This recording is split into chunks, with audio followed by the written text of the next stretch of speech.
lightweight materials isn't just for rigidity, but for agility. The PCCV braking system is standard, 20-inch front and 21-inch rear center-lock magnesium wheels. This is a car built to carve corners, not just cruise boulevards.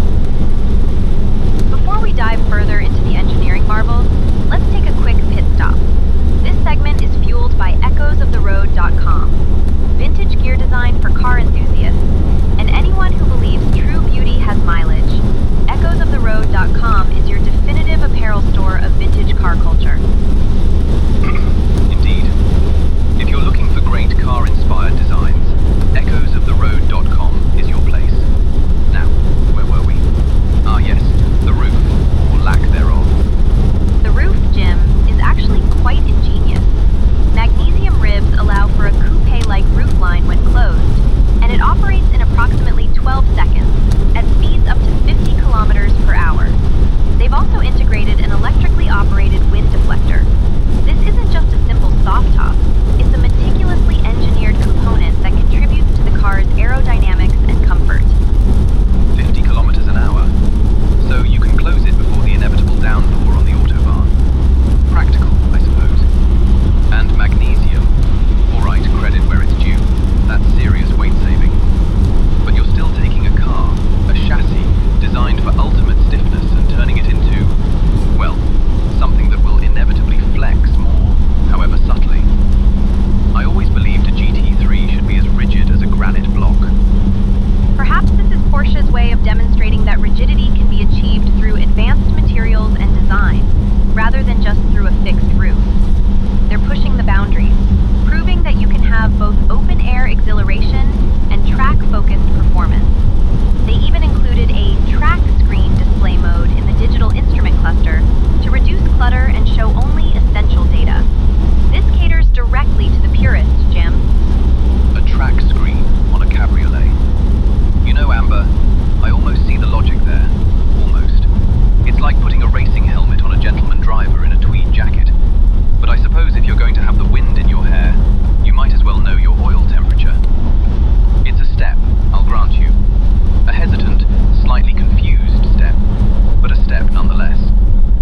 And for those who want to make a visual statement, there's the optional street style package. Decorative graphics on the front wings, Porsche lettering in pyro red, tinted HD matrix headlights, and body-colored air blades. The interior gets 4-tone braided leather in slate gray, guards red, magnesium gray, and Kalahari. Even the gear lever has an open-pore laminated wood knob with a pyro red shift pattern. This is about curated aesthetics meeting raw performance. Street style package. So, more bits to look at rather than to feel.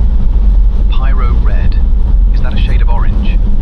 I preferred my racing stripes in actual paint, thank you very much. Not something you stick on.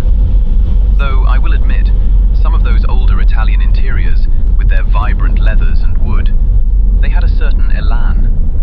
But on a GT3, a car meant for surgical precision, not for lounging in an armchair. This is where the industry loses me, Amber. All these options, all this personalization. Just give me the pure machine. But isn't choice part of the evolution, Jim? Allowing drivers to tailor their experience? It still delivers the fundamental GT3 thrill.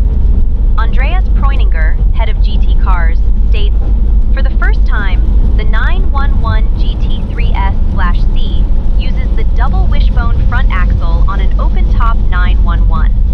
Combined with the particularly high-grip sports tires and low weight, the car offers driving pleasure on winding roads that was previously virtually unheard of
track car. Carbon fiber, magnesium, manual gearbox. It's a high-wire act of engineering to keep rigidity high and weight low, despite the automatic roof. Don't blink, the future of speed is here. For more in-depth analysis, behind-the-scenes content, and Jim's perpetually cynical takes, head over to theautobrief.news. You can also sign up for the Telegram, our weekly newsletter delivered straight to your inbox every Friday, featuring Jim's unfiltered thoughts. Unfiltered